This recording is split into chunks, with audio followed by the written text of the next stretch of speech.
Welcome to the Elokus podcast. This is class number 3 in the ninth discourse of the great book Chodsheichem 5672. This discourse is called Chodsheichem, the ninth discourse, and we are right now this is the third class, and it's the third class in chapter 33 in the overall book. Okay. So yesterday we were learning how the only when the lights go into the vessels, which is the third stage of the light, when they go into a state of shetach, into the level of space, that's when starts to form the differentiations of the light, which means what we call the higher and lower, which means more light and less light. As we know, that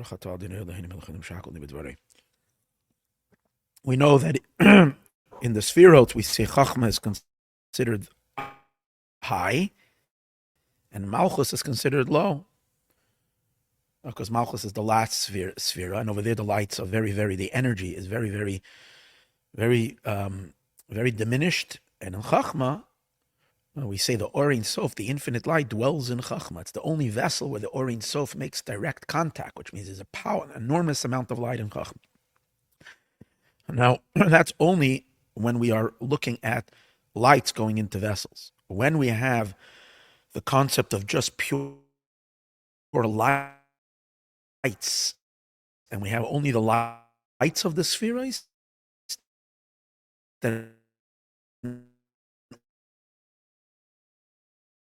all the spheres are equal, because they're all pure, the same have a single point, and like they're all plugged into the same outlet, to the middle, like a point in the circle, and you have a point and then a circle around it, and maybe of dots, and each dot is directly plugged into the middle, into the center point.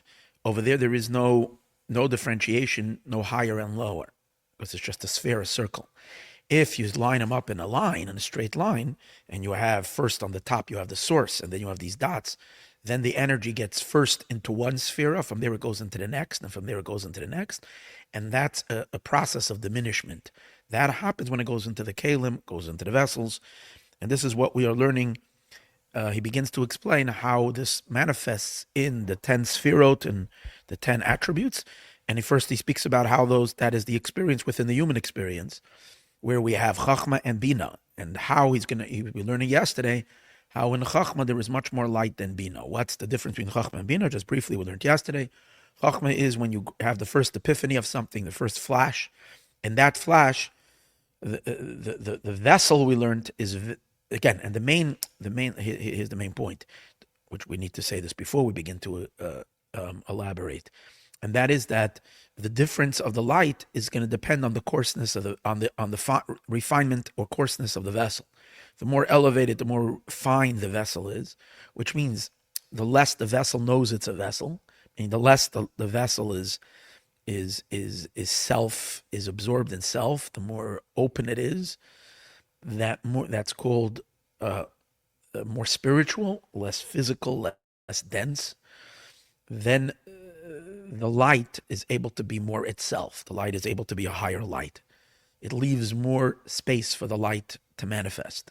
When the vessel starts to become denser and thicker and more self-absorbed, if you might say, more self-conscious, more rigid in its own existence, that, as we discussed yesterday, requires that the light has to speak the language of the vessel, and that's a coarser light, which means a lower light, not such a brilliant light. So we were learning that is the difference between Chachma and Bina. Chachma is the first flash of an idea. We find that the energy, the light, is very strong in Chachma. When there's a certain light, a certain pleasure, a certain revelation, a certain, what we call in Yiddish, lichtigkeit, a certain illuminance that is only in the moment of that flash.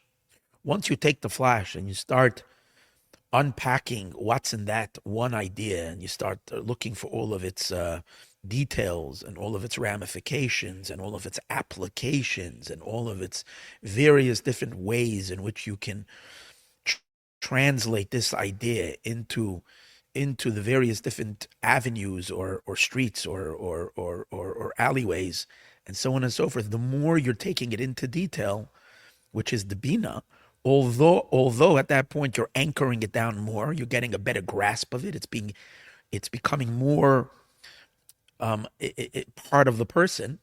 It's not going to escape you. You're far more likely to remember it and retain it if you had a bina experience, not just a chachma experience.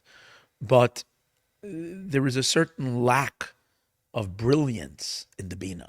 It's like when you start seeing all the details, you don't have any more that sharpness of the original idea. The sharpness, the power, the luminance of the original idea is much stronger in the chachma than in the bina, and that is because there's hardly any vessels in chachma. There's no words. You're not applying it to the various different subjects which are already kelim, or vessels. It's like the light is there. There's not so much sichli even. There's not so much seichel. It's more the energy that's felt. There is a powerful energy over here. The seichel is less. The energy is more. When you go into the bina, you have more seichel. More seichel meaning already more hasaga, more grasp, more boundaries, more limitations, more definitions, and which makes it far more graspable, which makes it more wordy, as we discussed. One short little sentence of chachma turns into pages of explanation in bina. There's far more words over there, but there's a lack of light and of energy, like you had the crispness of it when you had the point. Okay, that's what we learned last week, and that is because the kalim of bina are already thicker kalim. The very fact that there is more words and more. Even the words itself, that one sentence that you have in Chachma, you don't even realize that there's words there. If you pay attention very closely, you see that the idea flashed in your head. It had some words, but you don't even notice the words. It's almost like you only see the light. In Bina, you hear yourself talking. In other words, the words are more substantial. The words are more expressed. They're more felt. They're crunchier, if you might say. Denser. And precisely because of that, there is already a lessening of the light. So let's continue further. As we learned yesterday, this is the refinement of the keli of chachma that makes it so sharp. And that's why it shines over there. The seichel, the light of it shines so much more in the state of edelkeit. Edelkeit means in fineness, ve'ilui, and in an elevated state. Kashabali de hasaga, however, once it's translated into bina, bina is already, it comes to grasp. Shenitzvas, you grasp it paharba oisiyos, with many, many letters. Ubinyanim rabim. First of all, there's much more words there in bina. Also, there's much more applications, because the point what happens in bina is that you take this new phenomenon, this new epiphany, this new breakthrough, this new idea, and you start explaining all the different subjects that could be illuminated based on this idea. You're taking it into the various different applications, and so that's more vessels. Ibn Yanim Rabim, that's more the garments. So you're putting it into many different faculties or different areas of life, or areas in your mind. Which all these help a person grasp it more. It's like it's not abstract Torah anymore. It's not an abstract idea. It's more of a concrete idea. So you're grasping it more, but you're losing a lot of that light. Smata or harbe, that doesn't have that brilliance anymore. Like we see in the literal, the bahasaga v'avana, in the grasping and in the understanding. Hagam, even though shamusake inyan yoser, even though it is, the idea is understood better. Hare misalim, there's a certain, you lose something in that. It gets hidden more. It's not lost, but it's hidden more. You can try to like rekindle that initial brilliant light, but as we're going to see soon, even when you do that, once you have the bina, and the bina is very much, it's very hard to get, you're not going to get back to that original sharpness. You can try to, when you go back to the point, after you have all, it's like after you explain the applications and then all these wordiness. And then you say, summarize it. Give me big. So let's get back to the point. So the summary helps a lot to get back to sharpness, but it's still not as sharp as the idea before it ever entered into words and details, as we're going to see in the next piece, in the parentheses that he's going to explain over very beautifully. Hagam shemusag inyan yoser, even though the idea is sharper, is understood better, you lose, it gets hidden, the fineness of the light, shalasichli, of the intellectual idea. It's not in any way, it can't compare, like the initial nekuda, that the initial point of when you're not seeing details yet, it's just the point itself of the brainstorm itself has much more light than when it starts getting watered down, so to speak, and weakened as you start unpacking the details. Now he's going to go back and explain. Can you ever get back from the bina to the chachma? So he explains. And afterwards, after you go in and after you spend days or weeks, or maybe just hours, or maybe just a few minutes, or however, depending on how much your bina is, what kind of an expansive bina you have. It also depends on how vast of an idea this breakthrough was. So, but when done with all of that, and you want to summarize and get back, so then you say, okay, so what's the point again? Like, because you feel you're going off tangent. You want to get back to the point. That's called nekudas hatamsis. You're getting back to the point of what's the final synopsis of it. Nekudas hatamsis is the point of the synopsis after everything. Sha'achar hasaga, after the full broad grasping. Which is that what? That after you've understood it and grasped the intellectual idea, in all of its detail, you bond yourself back. You pull yourself back to the essence of the intellectual idea. As you now appreciate and understand the concept after you've applied it to all its applications. And sometimes if you share the idea with other people and they add other applications, it creates a very, very, very, very wide range where that one point has now kind of gone off into all directions. So it's very, very important to get back to the understanding that comes out from all of these details and from all of this expansion. You have to do that. You see that over here in the discourse, that he does after every chapter, he does a kitzer, he does a summary, because he wants to keep us focused on the point. So, so then what happens? The light goes back on. You get, it returns and goes back. You go out of the wordiness and you go out of the many, many, many parts of it. It's almost like you're not looking anymore at the trees. You go back and see the whole entire forest. You're going back to visualizing it as opposed to understanding and analyzing every detail. Instead of looking at the tiny little elements, analyzing the little elements of the painting, you're stepping back now and you're looking at the entire painting again as a whole. And you appreciate the painting so much more than the person has the initial flash of the painting. But there's a certain wow, he's going to say, that the person who sees the painting for the first time has a certain wow that after you analyzed and then you go back and you appreciate it much more, and it's clearer and you understand it better and you're excited again, and it's maybe a deeper excitement, but it doesn't have the same power of the wow like the first time. So that's what he's saying. For us, and then the initial light again comes back, and it is dakos. The fineness of the light is reinstated. Since this is the bina, this is the expansive of bina. Ba lepchenas ayin is going back to nothingness. You see, the difference between chachma and bina is explained in many places. Chachma, which is the flash, and bina, which is the understanding, is the difference between ayin and yesh. Chachma is still a state of koach ma, the power of what. Because when you have a flash, it still so abstract that it's still considered nothingness.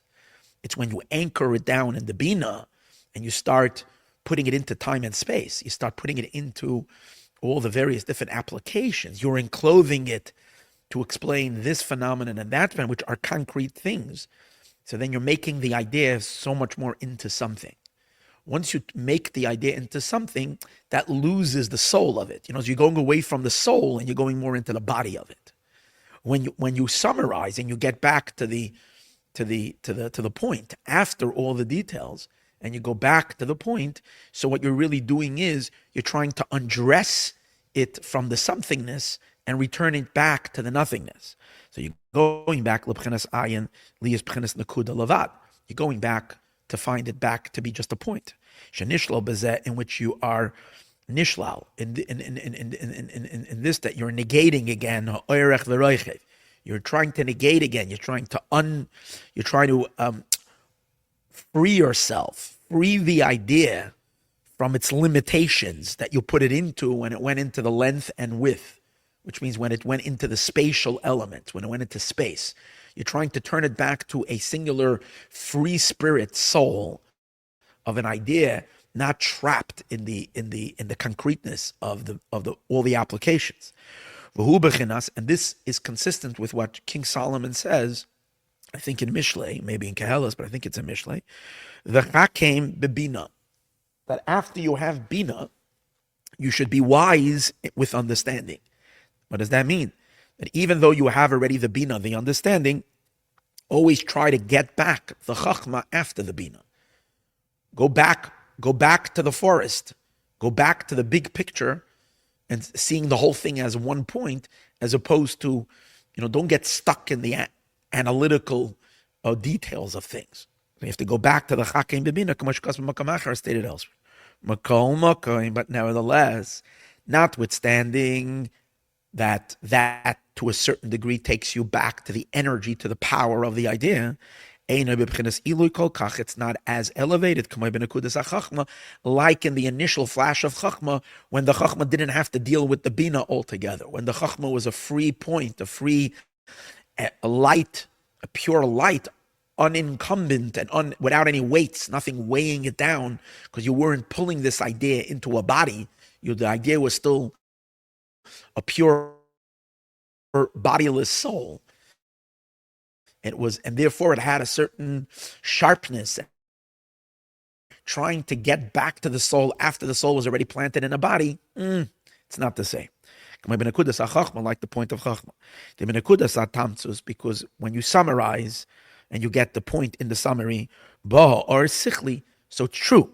There is the light. You're back to the point. You're back to the light of the general idea. But b'murgash, u'b'metzias yaiser, it's thicker already. Why? Because you can't undo the bina completely. Once you had a bina and the bina kind of slapped on, it impressed itself upon it. You can't take that soul out of the body. So it will always be there, and it adds a certain heaviness, meaning a certain weight to the light, and it doesn't allow the light to be as brilliant as when it was before it was ever embodied in the bina. It doesn't have any more the dakos, the fineness of the essence of the light, mamish, to the same degree. It's of course far better than when you're just in the bina. Now that you're in the chachma of the bina, you're again tapping the light, but it's not mamish. It's not literally the same. Like in the point of chachma, like we said. Since the nekudas chachma, because the point of chachma, hu b'chinas ayin shekoidem layesh, it's a state of nothingness that precedes something. It precedes formation. It precedes definition. V'nekudas atamsis, but then the summary that comes at the end is that you're going from something and you're turning something into nothing. When something is being reverted back into nothing, there's a little bit of the somethingness that tags along. You can't completely escape the somethingness, the thickness of the somethingness. It doesn't completely dissolve. Obviously, it depends. Some people are better at dissolving it, And some people, their idea, once they have it in Bina, remains stuck with the Bina definitions a little more than others. Obviously, not everybody's the same in it. But he's saying, no matter whatever it is, once you planted the limitations of Bina onto an idea, it will never go back relative to that very person's conception of the idea originally. When it was pure ayin, it wasn't a yesh that went to ayin. It's explained in Chassidus that as high as our bittul is to Hashem, when once we're in a body, our soul is in a body, and it became enclosed in ego and a self-centeredness. Even when we reach a state of nullification, it can't compare to the nullification of our soul when it was never in a body. To the crispiness of that, to the lightness of that, to the utter nothingness the soul had when it was in heaven. It's a different level. It's completely incomparable. And the nekuda of the tamtzis, the summary, the something became nothing.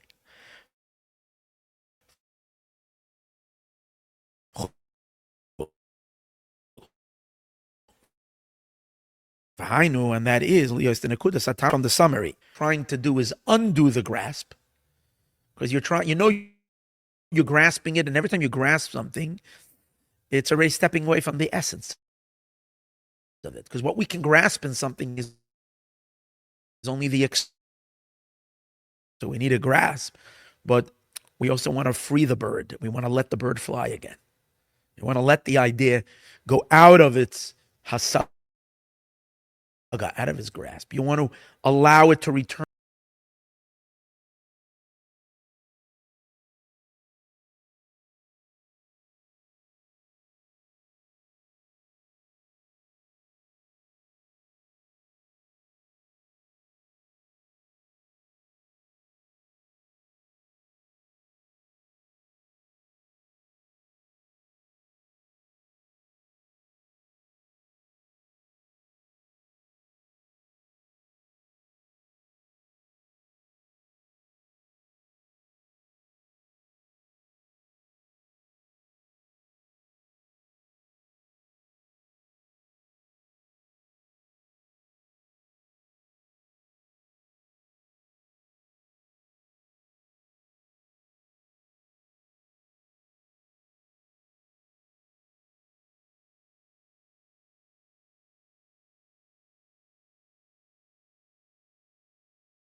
Yeah. Okay, I think this thing went off. I don't know what happened over here. So we will end. Anyways, I was going to end the class over here. Let's just finish over here. All of this is only because, according to the light of the vessel, meir behema or v'hagilui. In accordance to the level of the vessel, that's how the light shines. So since in Chachma the vessels are cleaner, so the light is more intense, and in Bina it's a little thicker, and therefore the light gets dimmed a lot in the Bina. Tomorrow in the next class we're going to learn how the same is with the emotions as well. That once you go down to the level of emotions are much thicker than intellect. There's already much less light. Okay, meanwhile let Mashiach be here today.